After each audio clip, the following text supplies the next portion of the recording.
What is going on, everybody? It is Alex coming back at you with another video, and today we are going to be rocking it out with a nice little mock the mock, a Bucky Brooks 2.0, because of course we're going to talk about Daniel Jeremiah. We might as well talk about Bucky Brooks. And this dropped 6 days ago, so obviously it's not the freshest thing in the world. We're not going to be putting into account Trevon Walker going absolutely off, etc. So we're going to be putting that aside. But of course, if you guys like NFL draft content, feel free to stick around, like, comment, subscribe. Would love to have you join the community.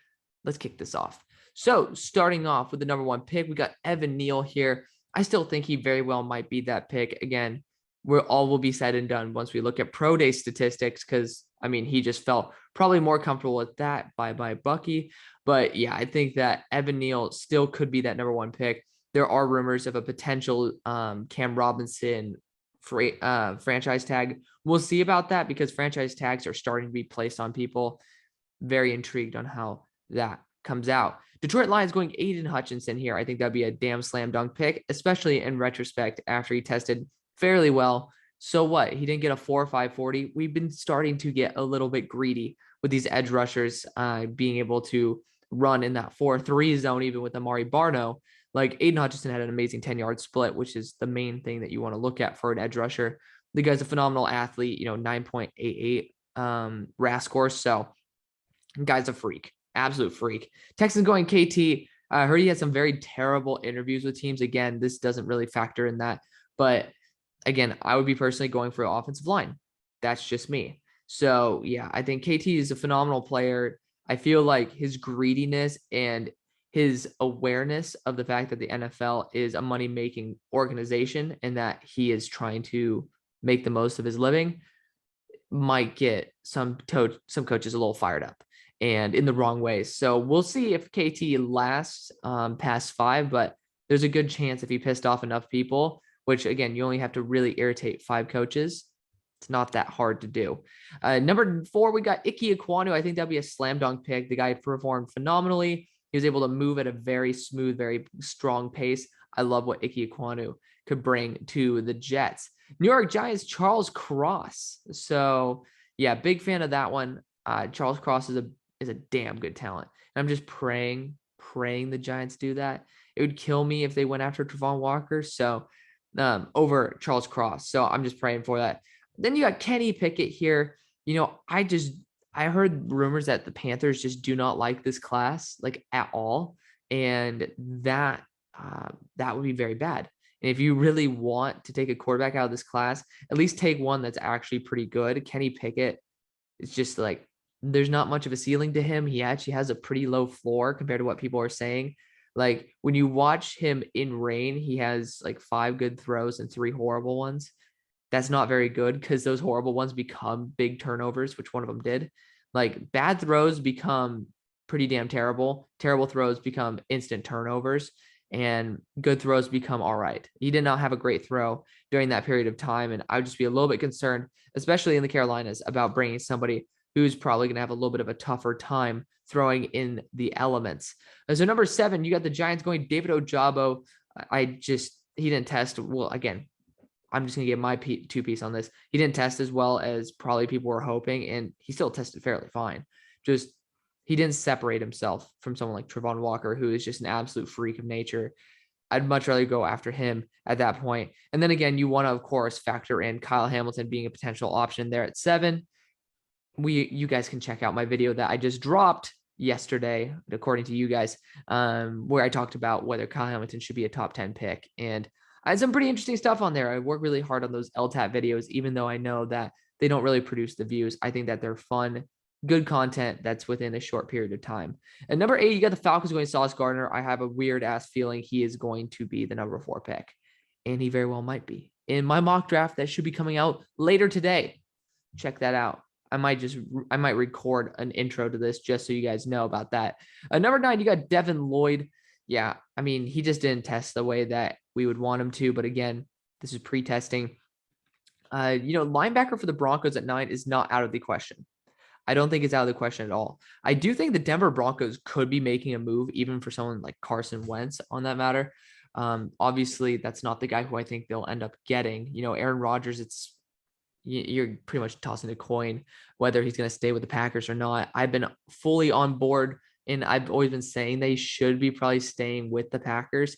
I'm not saying that might be his best choice, but it seems like that's the most likely.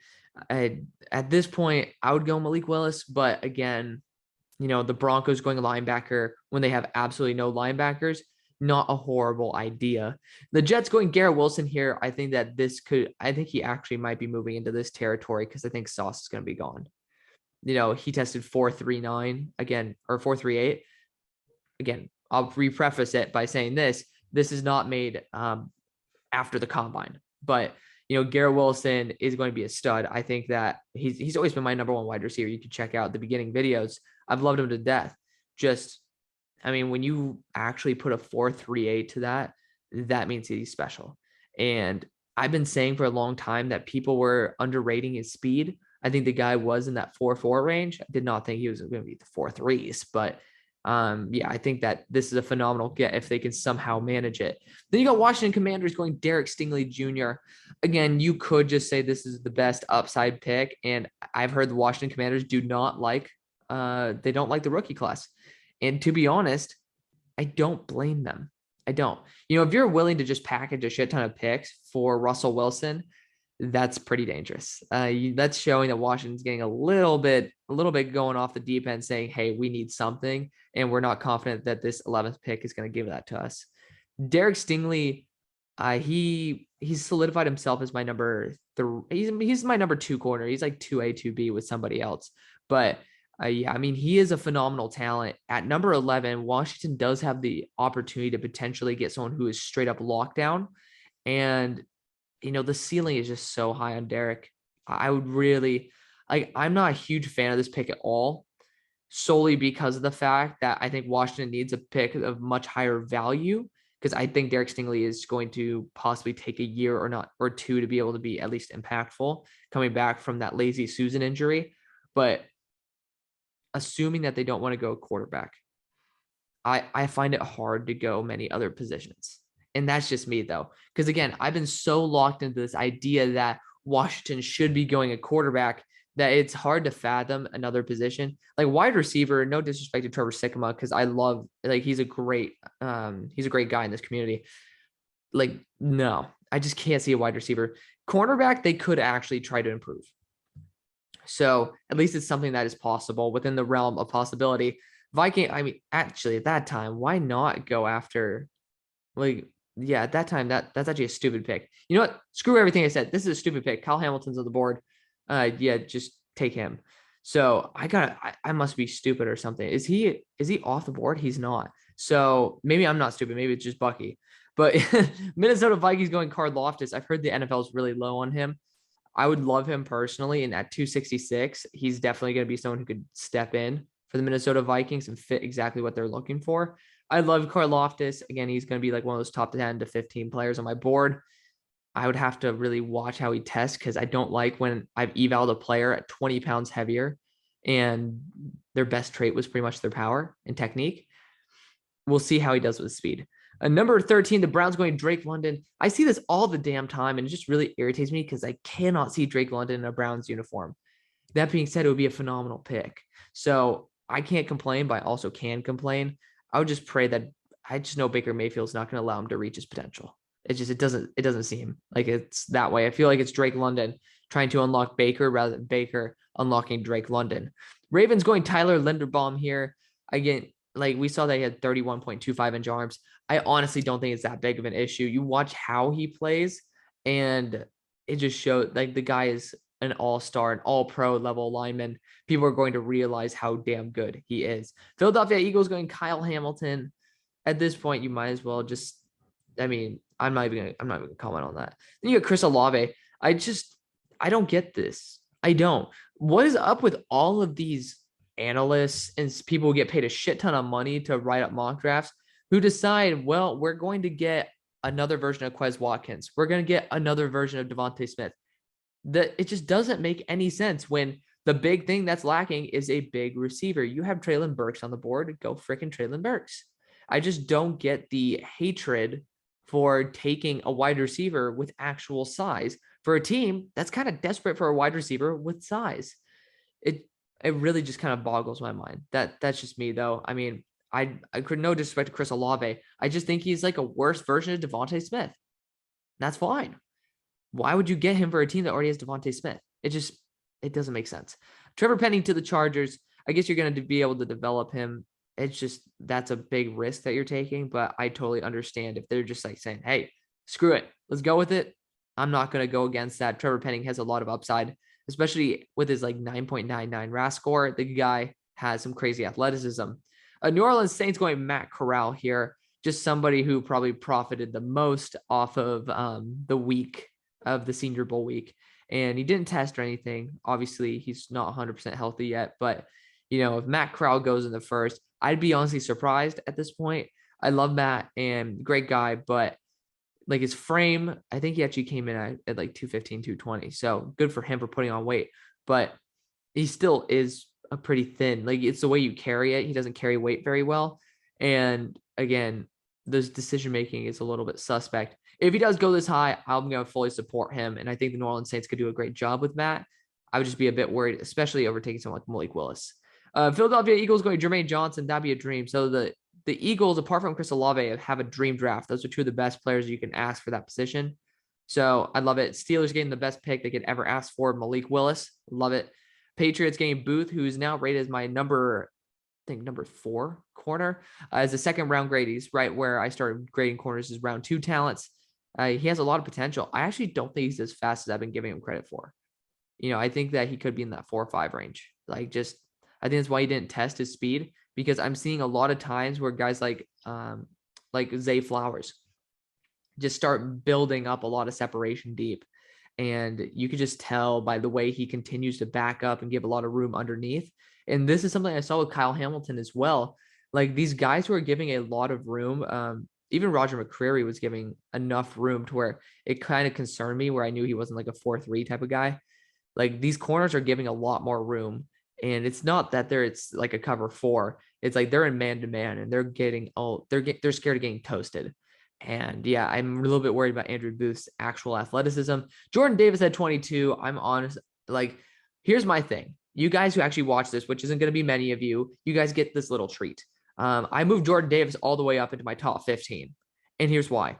Like, I've been talking about Davis as somebody who's out of shape. Like, you don't draft somebody who can't play all 3 downs. And some idiot decided to try to come at me when I was talking about Jordan Davis not being a 1 tech. They started saying how he can't play 3 downs now. Like, if you guys actually watched the combine or even saw the videos that NFL posts online, do anything, even look at a picture of Jordan Davis, you will see the massive body composition difference. This guy got his freaking ass in shape. Like, you see his face looks less fatty. You see the picture of him where he's like smiling, his head's tilted that way. He looks like a freaking fat ass. I'm gonna be honest. But when you watch how he came out on the combine day, he looked in shape, like really in shape. And he tested that way. He showed that he was willing to go through the rigorous training, the rigorous dieting that required to be an NFL player. And it must have been the role that they had at Georgia. They probably were like, listen, Jordan, we want you to eat up a shit ton of space. We know you have a lot of talent, but we also have a lot of guys behind you. So it's okay for you to gain this reputation as this big monstrosity. And then he came out, he decided to say, you know what? I'm not going to be this guy as a rotational guy anymore. I'm going to be in every single down D tackle. This guy could be a 1 tech. He could be a 3 tech. I think that he could be really special. I really do. And that's my big thing against him. That was my big thing, saying, hey, listen, he's taking plays off. And whether that is because he's lazy or else out of shape, I didn't care. But guess what? He showed he had the mentality, he had the drive to get his ass in shape. That's a big plus for me. I'm a big fan of what Jordan Davis can bring to the table now. Arizona Cardinals going Trent McDuffie. You know, he boosted up a little bit, but I honestly have both Washington corners as 3rd round grades. Just not a big fan of them, honestly. Then you got Kenyan Green to the Cowboys. I still think he could go earlier. He did not test well at all, but it's starting to look like he could be around this range. Buffalo Bills, Jameson Williams, that would be nasty. I'd be a little bit scared if I were looking at that. You got the Titans going Jahan Dotson. I absolutely love Jahan. He is my wide receiver 3. he might be my wide. Yeah, he's my wide receiver 3 because I got Drake London at 2. Yeah, and it's not even that far of a distance, guys. Like it is tight. It is tight. So big fan of Jahan Dotson there. Big fan of him. Roger McCreary is next with 29-inch arms. And after I watched him play, I literally stopped watching just because I got really bored. And that was after watching Martin Emerson, who isn't very inspiring. He's pretty good, but he's not that inspiring. Roger McCreary is a bit boring, and he honestly is the reason why I fell in love with Jahan Dotson, because Jahan Dotson had a game against Roger McCreary. Then you got Devonta Wyatt here for the Packers. I think that'd be a phenomenal choice.